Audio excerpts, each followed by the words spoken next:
Imagine you're a squirrel living in Yellowstone National Park. Every year, thousands upon thousands of those disgusting, vile creatures known as humans parade through your backyard, setting up tents, hiking through your woods, roasting marshmallows over campfires. You've had enough of their destruction. This year, you fight back. Welcome to Defenders of Yellowstone, a three-dimensional polyomino stacking forest defense game for 2 to 4 players. In this game, you will step into the shoes of the squirrels, rabbits, gophers, or beavers of Yellowstone National Park and take on the task of building an intimidating fortress at the entrance to your forest. Let's face it, humans aren't very afraid of squirrels or rabbits. So along the way, you will need to form an alliance with some fiercer animals like bears or wolves to occupy this fortress and help scare those campers away. After all, Yellowstone National Park is a huge park with many forests. You can't possibly protect the whole thing. You simply want to defend your own personal forest. You don't care where those campers go, as long as they're not in your neck of the woods. Alright, let's take a look at how to set up a game of Defenders of Yellowstone. So first of all, there are 4 player boards, 1 for each animal. We have the rabbits, gophers, squirrels, and beavers. So each player will pick one. They are 2-sided, so players will have to agree and all use the same side. So here I'm going to give my opponents their boards. I'll be the squirrels, and we're going to use side A. Now, along with your player board, you'll take all the matching pieces of your color. So here the squirrels are green. I have a set of 30 polyomino tiles in 5 different shapes. I have 24 animal meeples. I have 4 bison figures. And I have a couple geyser tiles that I'll use a little bit later. So each of my opponents have their own pieces as well. Now to set up the common area, first let's set up the scoring cards. So every game you will use 3 scoring cards. And you will always use this one. The goal here is just to have the most animals in your fortress at the end of the game. And then there are 2 sets of cards denoted by these icons at the bottom. There are 7 of each, so you will shuffle them and choose 1 from each set.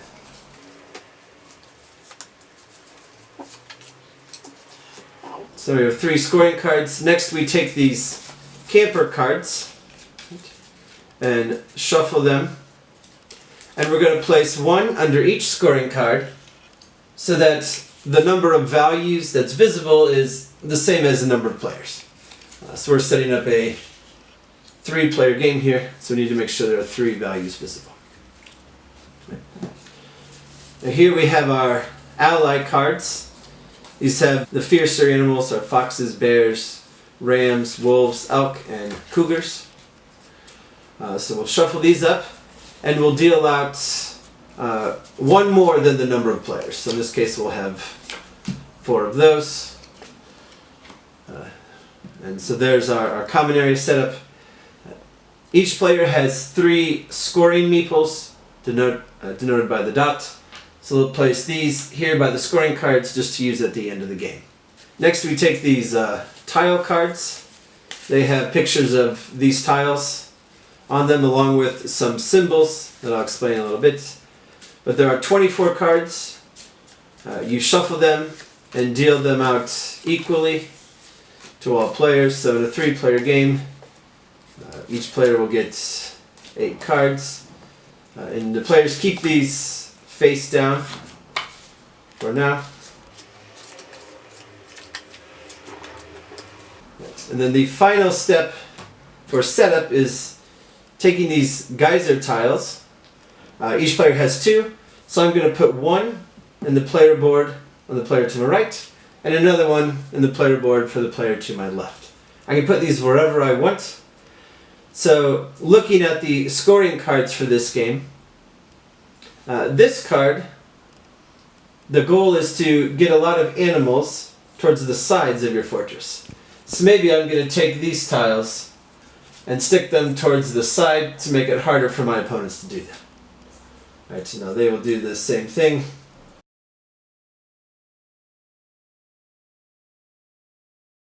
So these geyser tiles are completely off limits. I cannot build on top of them. I cannot place any animals there.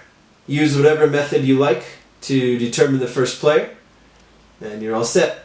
Okay, before we begin, I wanted to give a quick overview of how the scoring works, because these 3 scoring cards are really going to drive our decision making during the game. So each scoring card will be scored at the end of the game using sort of a ranking system. So for example, this card says the most total animals in your fortress. Each player will compute their total, and then they'll be ranked from first to last.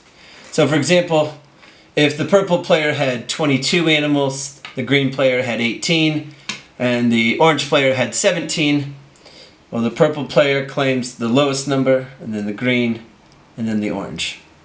So these numbers represent the number of campers who will come to your forest.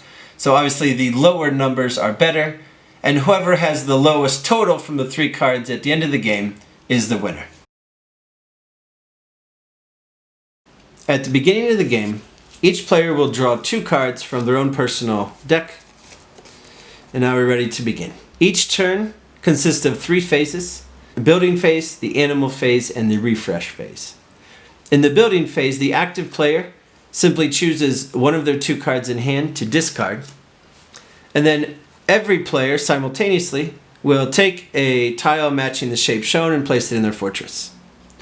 Now for each shape there are a variety of tiles. You can choose whichever one you like, and you can also freely flip and rotate the tile as you place it. So I'll place it there. Now in the animal phase, each player who has formed an alliance will place some animals in their fortress based on the symbol, but for now we can skip that. I'm going to go to the refresh phase. I draw back up to 2, and the next player's turn. So my opponent plays a card. Once again, we all take a tile, place it anywhere we want. Now, in addition to placing tiles directly on my player board, I can build on top of other tiles as long as they are completely supported. So I cannot play it here, but I could play here. You can cover up battle stations as long as there's not an animal inside of that station. So maybe I'll play mine there. Right. Comes back to my turn.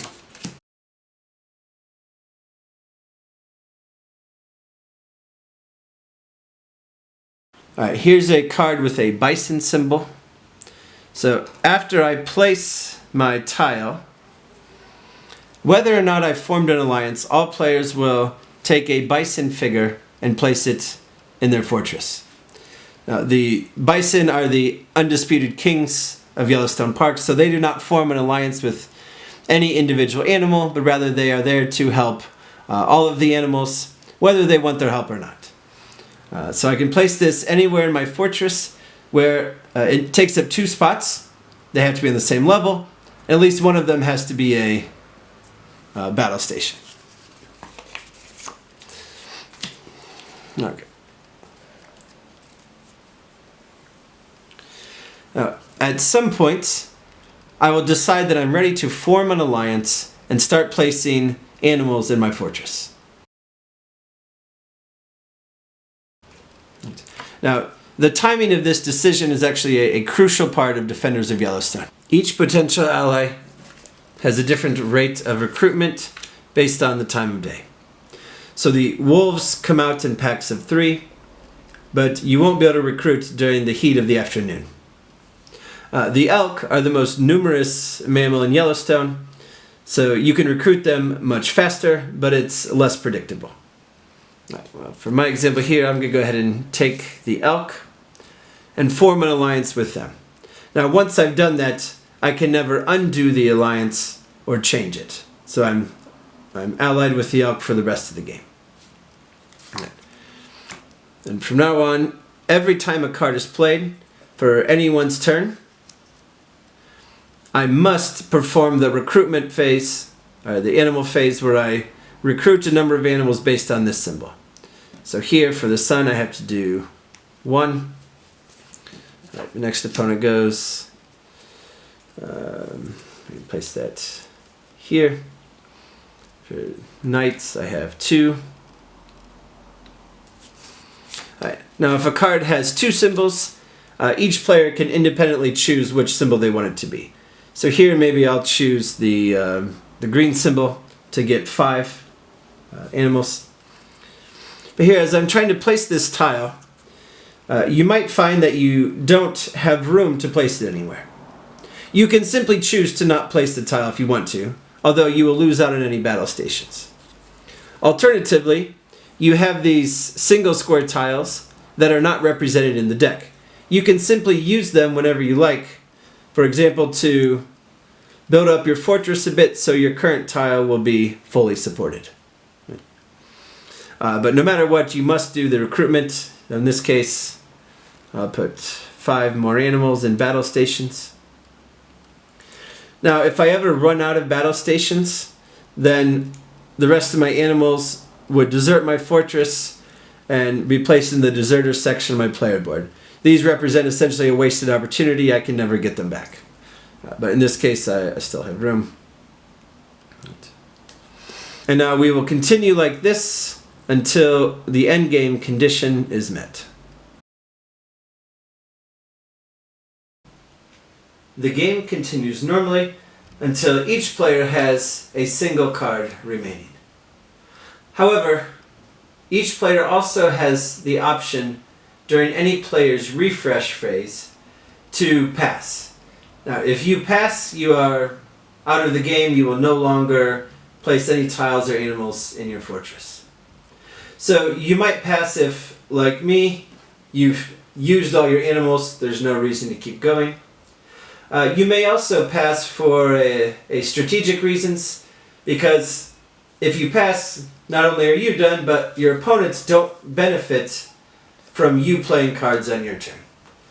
So it forces them to go a little faster. Either way, once every player has either passed or is down to a single card, the game is over, and you will compute scores. So I've already counted for these, but for total animals, purple had 19, green had 21, and orange had 17. So green takes the top spot, and then purple, and then orange. Now most animals on level 3 or higher, purple had 10, green had 6, orange had 3. And I should mention the bison count as just one animal, even though they take up 2 spots. Right, so in this case, purple, green, orange. Then finally, most animals on the sides of your fortress. Green had 13, and the purple and green player, orange had 13, and the purple and green player tied with 9. When there's a tie, both players take the higher value. So ties are not beneficial. Alright, then finally we add up these scores. So the orange player had 25 campers, the green player had 19 campers, and the purple player had 18 campers. And the lowest is the winner. So the purple player wins. They did the best job of protecting their forest. Thank you for watching this video, and I hope you will enjoy playing Defenders of Yellowstone.